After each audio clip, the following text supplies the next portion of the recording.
So, today, magtrabaho tayo dito sa farm. Yun ang isa mga ginagawa dito ay yung magtanggal ng ng mga bubong, mga parts ng bahay na yan, tinatanggal yan isa-isa.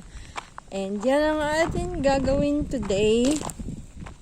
And sa sobrang init dito sa farm, so yung trabaho lang is mga around 2 to 3 hours. And then next, kinabukasan na naman kasi sobrang init. So akyat tayo dyan sa bubong at magtanggal ng pako. So ayun na si Mr. Groot. Kukunin niya yung bobcat para gawin naming hagdan paakyat doon sa taas. So, dito na rin kasama na din namin ang aming mga alagang aso dito sa farm. Kung sa Pilipinas, pag summer, every summer, mainit. So, dito din guys sa Amerika, sobrang init din. Pero nagtataka lang ako sa kanila, bakit kahit sobrang init dito, mas mainit pa sa Pilipinas minsan. Pero hindi sila nangingitim. Pero ako, pag nakababad ako sa init, grabe, sunog talaga ang aking balat. Ayan, so, yan ang mga ginagawa namin dito guys. Tanggalin yan lahat.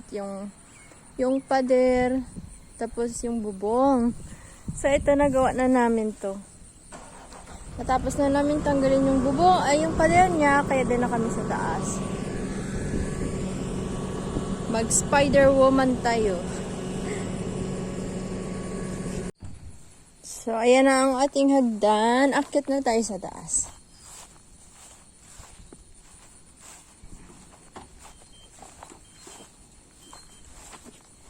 Hi guys!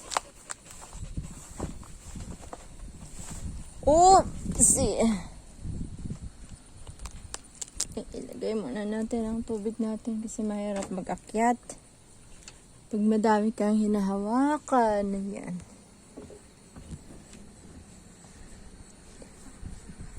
You are gonna... Oops! Spider na naman tayo nito.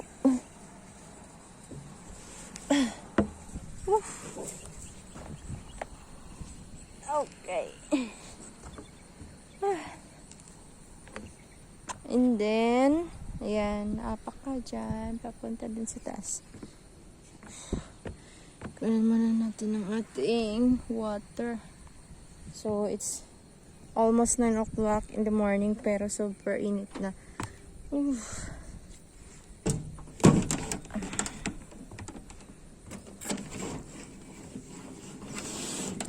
ang ating yung gamit natin sa pagtanggal ng pako dito sa bubong. Yan ang ating screw and ang ating hammer. So, yan ang ating gamit guys sa pagtanggal ng ganyan yung pako.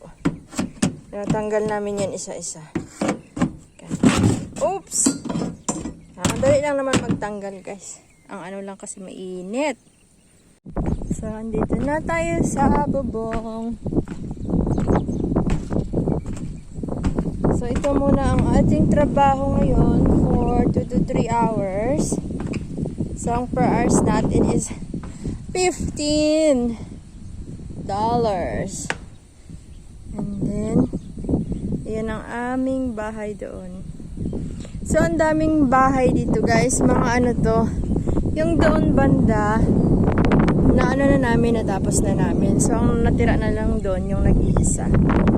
And then, ito, tsaka yung ginagawa namin ngayon. And then, yung number 1. So, bali 10 houses yan dito. Windy today, guys. Pero at least hindi siya mainit. So, yun na guys. Mag-start na tayo magtrabaho kasi sayang ang oras. Ayan, pag natanggal na yung foam at saka yung bubong, ganyan ang tsura niya. Tapos, tatanggalin pa rin yan yung kahoy at saka yung mga wire. So, tapos na tayo magtrabaho ng oras na lang. Tatanggal lang ako ng ng mga pakot. Tapos after ko na, sila na yung tanggal niyan pababa.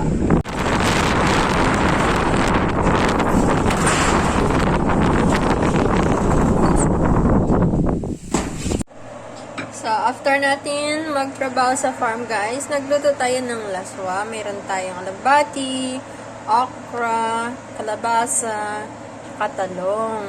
Ayan. So, luto na yan, guys. Ready to eat. Ako lang ang kakain kasi sila kumakain ng gulay dito. Ito pala yung aking gulay ay fresh from my farm, my garden. Ubos na naman ito, guys.